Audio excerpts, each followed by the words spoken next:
Doctor Babasaheb Ambedkar అనే వ్యక్తి భారతదేశంలో పుట్టి ఉండకపోయి ఉంటే ఈ దేశం ఇలా ఉండేది కాదు. హిందువులు భగవద్గీత, క్రైస్తవులు బైబిలు, ముస్లింలు ఖురాన్, వీటన్నిటికన్నా పవిత్రమైన గ్రంథం భారత రాజ్యాంగం.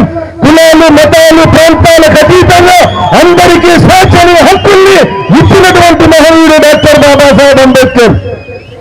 హిందువులు శివుల్లో రాముల్లో గెలుస్తారు, ముస్లింలు అల్లాని గెలుస్తారు, క్రైస్తవులు క్రీస్తులు గెలుస్తారు. అందరూ కలిసి మొక్కాల్సిన ఏకైక దైవం డాక్టర్ బాబాసాహెబ్ అంబేద్కర్.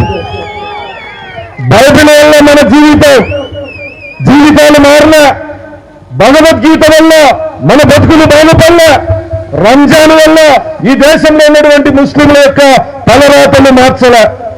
వీళ్ళందరి తలరాతలు మార్చింది భారత రాజ్యాంగం. అటువంటి మహనీయుడి విగ్రహాన్ని ఈరోజు ఆవిష్కరించడం. అదేవిధంగా అందరికీ నమస్కారం.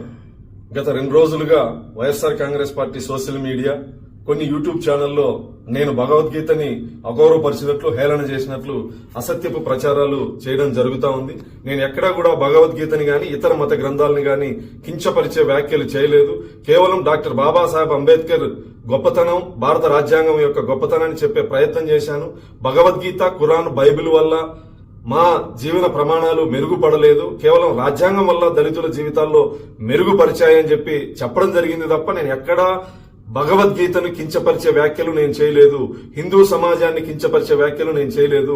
కేవలం ఆంధ్రప్రదేశ్ లో ప్రస్తుత పరిస్థితులు, తుఫాను ప్రభావిత ప్రాంతాల్లో గౌరవ ముఖ్యమంత్రి గారు చేస్తున్నటువంటి కార్యక్రమాలు, ప్రజలు హర్షం చేస్తున్నటువంటి పరిస్థితుల్లో కేవలం డైవర్షన్ కుట్రలో భాగంగా YSR Congress party social media చేస్తున్నటువంటి అసత్యపు ప్రచారం.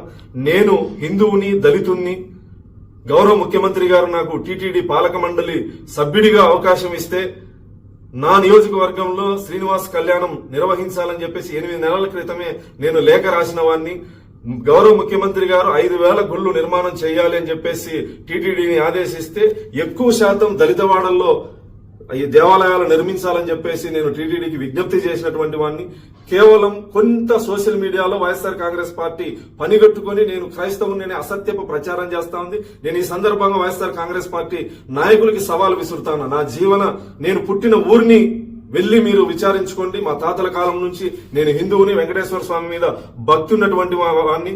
మీ కరుణాకర్ రెడ్డి లాగా ఇంట్లో ఒక మత ఆచారాన్ని ఆచరించి, క్రైస్తవ మతాన్ని ఆచరించి పదవి కోసం బయట హిందువుల డ్రామాలు ఆడేటువంటి వ్యక్తిని కాదు. నేను హిందువుని, దళితుణ్ణి, వెంకటేశ్వర స్వామి మీద నమ్మకము, భక్తి ఉన్నటువంటి వాడిని.